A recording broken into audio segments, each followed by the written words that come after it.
Welcome to the lesson activities for section 2.3 for Math 204 differential equations. Consider the second order differential equation y double prime plus 2y prime minus 8y equals 0. Use the guess and test method to find two non-zero solutions to this differential equation. So if we have a second derivative, a first derivative, and the function itself, multiples of them being added together and getting 0, that means that all of the function would have to be an exponential. That's the only kind of function who would be like terms with its derivative and its second derivative. So we would guess that we have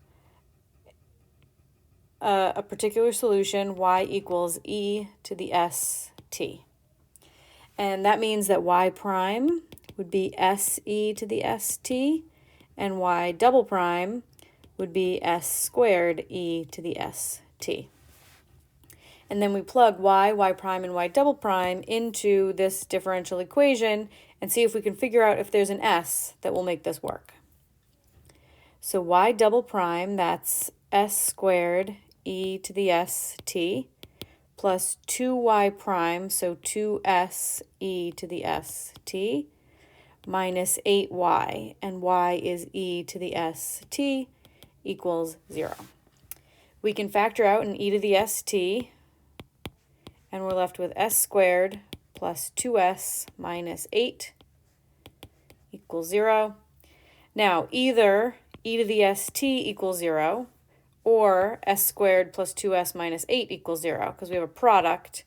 The answer is 0, so one factor or the other would have to be 0. But e to the st is never 0, so it must be that s squared plus 2s minus 8 equals 0, and that would factor to s plus 4 times s minus 2, and that means s would be negative 4 or positive 2. So our two particular solutions would be y1. Both of them have the form e to the st, but now I have two different s's that I can use. So e to the negative 4t would be y1, and y2 would be e to the 2t. And there are my two particular solutions. Now we want to rewrite the second order differential equation from part A, which was y double prime plus 2y prime minus 8y equals 0, as a system of first order ODEs. So two different equations where there's only a first derivative appears. And then we want to come up with the solutions to that system that correspond to the solutions we've already found. So whenever you're rewriting a second order equation as a first order system, you typically start by writing y prime equals v, right? Because our standard way of thinking of y would be position, y prime is velocity, and v prime would be acceleration, which is y double prime. So you start by writing y prime equals v, right, because the derivative of position is velocity, and then the derivative of velocity is y double prime. So we just solve this equation for y double prime. So we would get y double prime equals 8y minus 2y prime. So I'm going to start putting that here. I have 8y minus 2, but instead of y prime, we have already defined y prime to be v. So instead of minus 2y prime, we write minus 2v. Okay, so solution 1. The solution y is the same solution that we got earlier, right? y1 would be e to the negative 4t. So that's solution 1. They're the same solutions because this system is just a different way of writing this equation. Okay, so it's got the same solution, y, e to the negative 4t. But because it's a system, it has a second function that's a solution, the v, right? But v is just the derivative of y. So v1 would be negative 4 e to the negative 4t. And then solution 2, y2 is e to the 2t, and v2 is just its derivative, 2e to the 2t. Here's a direction field that corresponds to the system we wrote in part B. So we have y and v here. Sketch the solution curves in the phase portrait that correspond to the solutions you found in part B. So we need an initial condition to be able to sketch a particular solution curve. So I need to know the y value and the v value when time is 0.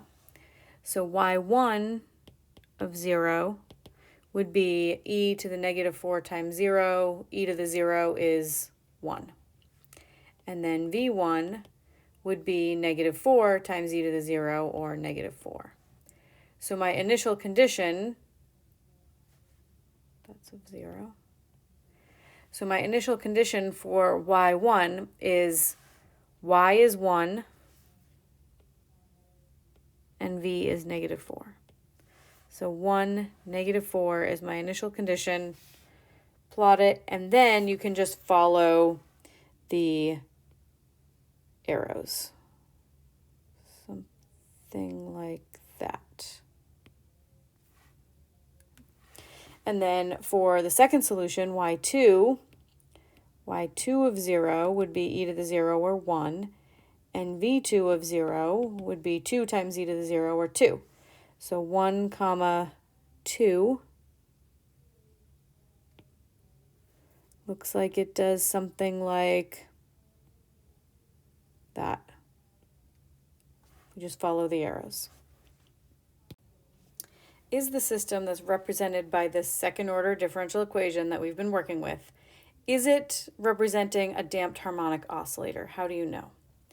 So the damping means that there is a dissipating force like friction, and that would mean that all solutions eventually will tend towards 0 because of the dissipation force.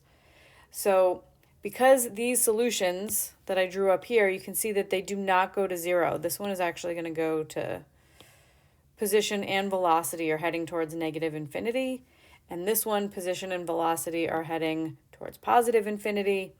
They almost never go to 0.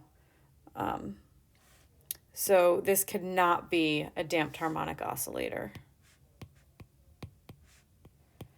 because solutions do not go to 0.